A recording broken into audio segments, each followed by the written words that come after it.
Hey everybody, I'm Tom Vasel, and today we're taking a look at Rock, Paper Heroes. Now, Rock, Paper Heroes is based on a game called Rock, Paper Wizard.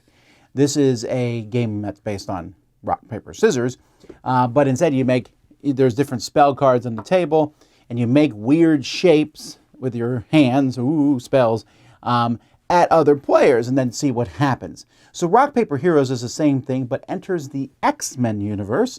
So I was actually pretty excited about that because I like Rock, Paper, Wizard and I want to see it. I'm a big Marvel fan. So let's take a look. Here we go. In this game, each player is going to control one of the X-Men. Here you have Wolverine and you have Kitty Pryde, Cyclops, Rogue, Jean Grey, Colossus, Storm, or Jubilee. And I really do like the artwork on these. This is the character card that you'll have, and you're going to place it at the beginning of the game. You'll place it in front of you like this, and it shows you some sort of rock, paper, scissors symbol. In this case, it's kind of like paper, sort of. And this is a special ability that you have as your character. Each character is going to be placed on the board, and essentially what you're doing in this game is you are running in a danger room. And so this is a danger room. It's a made-up place that Professor X tests the X-Men out in. You're going to draw random cards. You get one of each type here. So you see red, green, yellow, and blue. Each type has, again, a different hand symbol. So this is green, this is blue, and so on and so forth. Each player is going to get some energy tokens, and you're also going to have some victory points. This is how you're going to win the game. And then the first round begins. I should mention that there is a card here placed next to the board. These cards are going to be placed. If it says, for example, D, that gets placed there. Here it says leader. That'd be the person closest to the front of the room. At the beginning of the round, everyone's going to think. They're going to pick one of these 4 techniques, or they're going to pick their special power. And at the same time, you're going to pick one of these and point it at another player. Then, starting with the person who has the initiative, you'll execute each of these. So let's say I did Whirlwind at, Joe. It says push your target back 4. So let's say Joe's playing Jean Grey. It gets pushed back 4. All other heroes in the same zone where your target lands go forward 2. Well, that didn't happen. And then the next person goes, and you're going to be pushing and pulling people forward. Now, if multiple people do the same technique at each other, there's a clash, and you're basically going to flip over random cards and see what happens because just things go haywire.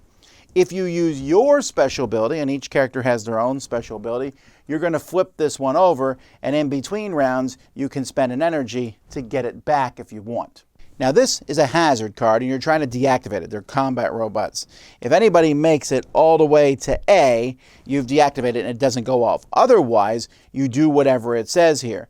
Here, everyone in the hazard zone is going to lose 2 energy, but they get their superpower back. And so that's you get your superpower back, but everyone will lose 2 energy. If you don't have energy to lose, you start losing points. Then the person who's closest, by the way, if this person gets here to this, they get 5 victory points, and the second closest gets 1. Otherwise, the person who's closest to it gets 4 victory points, and the second closest gets 2. None of this is mentioned on the board. I don't know why they couldn't have written that right here, but that just found out to be a little bit odd. It does say it on your little card, and it does give you a card that tells you everyone else's special abilities and then what you do each round.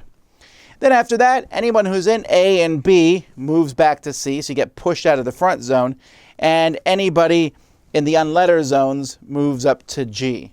So you're safe here, but you're also farthest away from getting any victory points. Then we'll draw a new hazard. You will also, at the bottom of these hazard cards, it tells you some cards here you'll turn over. And this is a random deck of these types, so these are going to keep changing as time goes by. Over here, the different things that you can do. If anyone ever gets 20 points, they immediately win, or at least the game's over, and whoever has most points wins. Half your energy counts for points. And if the hazard deck runs out, the small deck of these hazard cards you're placing next to the board, that will also end the game. Anyway, that's how you play. I have a few issues here with the components. I thought the rules were not particularly well written. You have to like, I mean, I played Rock, Paper, Wizard, and I still had to go through them multiple times to understand exactly what's going on. They're a very small set of rules. I mean, it's a small box, but for goodness sake, add a page or two and make them a little bigger and easier to understand. And then the cards themselves have small text on them. So you have all these symbols and things, and you're constantly saying, I need to see the cards. So you're passing the cards around the table so that everyone can read what they do. Rock, Paper, Wizard is a game that has grown on me. My initial rating of it was fine. It's actually gone up. It's the kind of game I think is fun. This one here takes that game, which is silly and stuff, and needlessly complicates it while at the same time not adding any strategy. It's really just a pile of randomness. You're like, well, okay, let's see. If I use my special ability and I do that and you use yours and I think of all the different possibilities. There's so much possibilities because you can play 5 different things each round. Or, well, if you've used your special ability, you're down to 4. But you have 4. They all do different things. There's multiple people at the table. And it just doesn't feel very clean. Think about this. Rock, paper, scissors. I sit there and think, I'm going to play rock, but you're going to play paper. So therefore, I'll play scissors. That's too basic, right? Then there's rock, paper, scissors, lizard, Spock. You know, they add 5, but that still doesn't do anything other than kind of expand the options. What Rock, Paper, Wizard did was it added some funny effects and also a bit of take that at other players, and that was silliness. It was still crazy bonkers, but it wasn't particularly difficult. This one here, I'm sitting there going, okay, this one says, like you saw the example, this one moves that person 4 back, and then everyone in that space goes forward 2. But they might play the one that says anyone in the same space as them goes forward 3, and they go back 1. And then with the hazard on the side randomly doing damage, the whole thing just feels messy. It really does. And so for me, this game gets a 5. I wanted to like it more than I did. I like the art, I like the look, I like X-Men, and I like Rock, Paper, Lizard, but this just felt messy and convoluted, and I'm actually worried that people are going to pick this up off a shelf in a sense at the store and be like, ooh, who've never played board games before, and it's really going to throw them for a loop because I think there's just too much going on. And I don't mind extra strategy. There's another Marvel game coming from WizKids, heavy strategy game, and I'm very excited about that upcoming game. That's one of my, I'm so pumped about that one. But this one here, this one is one that just doesn't, the complication and the chaos don't really meet for me. Anyway, I'm Tom Vasel, and that's been Rock, Paper, Heroes. We'll see you next time on the Dice Tower.